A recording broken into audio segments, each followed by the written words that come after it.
तो भाई फाइनली एक हफ्ते तक अपने मन में बात को दबाए रखने के बाद मृदुल तिवारी ने आखिरकार नीलम से पूछ लिया कि एक बात बता, तूने गौरव भाई को कैप्टन क्यों नहीं बनाया। जी हाँ दोस्तों, जब से गौरव खन्ना को टास्क में हार मिली है फरहाना भट्ट से, तब से ये बात मृदुल तिवारी नीलम से पूछना चाह रहा था, लेकिन इतने दिनों से नाराजगी चल रही थी, इतने दिनों से इन दोनों के बीच में कोई ज्यादा बातचीत नहीं हो पा रही थी। लेकिन आज आखिरकार जो है मृदुल तिवारी के मुंह से ये बात निकल ही गई और उसने पूछ लिया कि एक बात बता नीलम, तेरे को फरहाना और गौरव जी में से जो है सच में फरहाना ज्यादा बेहतर लगती है क्या कैप्टन के तौर पे? तूने क्यों नहीं गौरव भाई को वोट दिया? अब देखो नीलम ने सीधी सपाट एक ही लाइन में जो है अपनी बात कह दी कि देखो भाई बात ऐसी है, मैंने तो अपना स्वार्थ देखा, मेरे को किसी को भी कैप्टन बने मेरे को कोई फर्क नहीं पड़ता।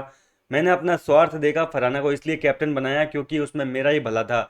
उसने पहले ही 4 लोगों के सामने कह दिया था कि वो मेरे को जो है नॉमिनेशन से बचाएगी, और जब मेरे को अपना फायदा दिखेगा तो मैं तो ये करूंगी ना। और दूसरा मेरा कारण ये है कि जब अमाल घर का कैप्टन था तो फरहाना को मौका नहीं मिल पाया था, तो मैं चाहती थी कि एक मौका फरहाना को भी मिल जाए। जी हाँ दोस्तों, इस तरीके से ये 2 कारण बताए हैं नीलम ने। अब सवाल उठता है कि मृदुल तिवारी ने अब एन वक्त पर इतने दिनों के बाद में जो है ये बात नीलम से क्यों पूछी है। तो भैया सीधी सी बात है कि इस बार मृदुल तिवारी जो है वो कैप्टन बनना चाह रहा है। थोड़ी देर पहले भी मैंने आपको बताया था कि उसने गौरव खन्ना के सामने इस चीज़ को लेकर कहा था कि भाई गौरव भाई जी, मेरे को तो कप्तान बनना है, अब अगर मेरे को कंटेंट देना है, शो में दिखना है तो कप्तान बनना पड़ेगा, क्योंकि घर वालों के मुद्दे में ऐसा मैं बोल नहीं पाता, ऐसा कोई मेरी बात सुनता नहीं है। कैप्टन बन जाऊंगा तो डायरेक्ट मैं हर मुद्दे में घुस जाऊंगा और घर वालों को अपनी बात जो है वो कह पाऊंगा, अपनी बात को रख पाऊंगा। इस तरीके से है मृदुल ने अपनी सारी बातें पहले ही क्लियर कर ली थी गौरव खन्ना के सामने। और अब वो गौरव सॉरी क्या कहते हैं, अब वो नीलम के सामने ये सारी बातें इसलिए कह रहा है क्योंकि किसी ना किसी तरीके से नीलम के करीब जा सके, एक बार फिर से वो भाई बहन वाला रिश्ता उसको याद दिला रहे हैं कि पागल लड़की, हम दोनों भाई बहन हैं, भूल मत जाइयो कैप्टनसी टास्क में मेरे को। एक तरीके से वो उसको कन्विंस करने की कोशिश कर रहे हैं कि जैसे तैसे हो नीलम का भी सपोर्ट मिल जाए, क्योंकि कैप्टन बनना है तो भैया घर के चारों तरफ से उसको सपोर्ट चाहिए होगा। हवाओं का जो पूरा रुख है वो खुद की तरफ मोड़ना पड़ेगा मृदुल को। और मृदुल कुछ ऐसी ही कोशिशों में लगा हुआ है, सबसे जाके प्यार प्यार से बातें कर रहा है।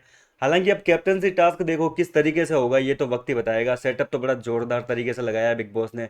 घर को पूरा जंगल वंगल बना दिया है, बड़े बड़े डायनासोर से, इसके अलावा डायनासोर के अंडे हैं, टोकरियां हैं, मतलब कि घर वालों को टोकरियों में जो है अपने पीछे टोकरी बांध के उनमें अंडे कलेक्ट करने होंगे, उनको दूसरों से जो है हिफाजत भी करनी होगी, एक तरीके से प्रोटेक्ट करना होगा।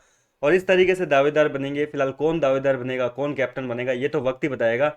और आज शाम तक जो है सारी अपडेट निकल कर सामने आ जाएगी। अभी तो घर के अंदर टास्क शुरू भी नहीं हुआ है, लेकिन जैसे ही टास्क शुरू होगा मैं आपको सारी अपडेट बताऊंगा।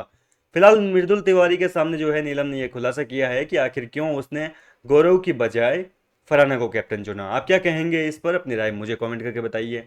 मिलता हूं मैं आपसे नेक्स्ट वीडियो में।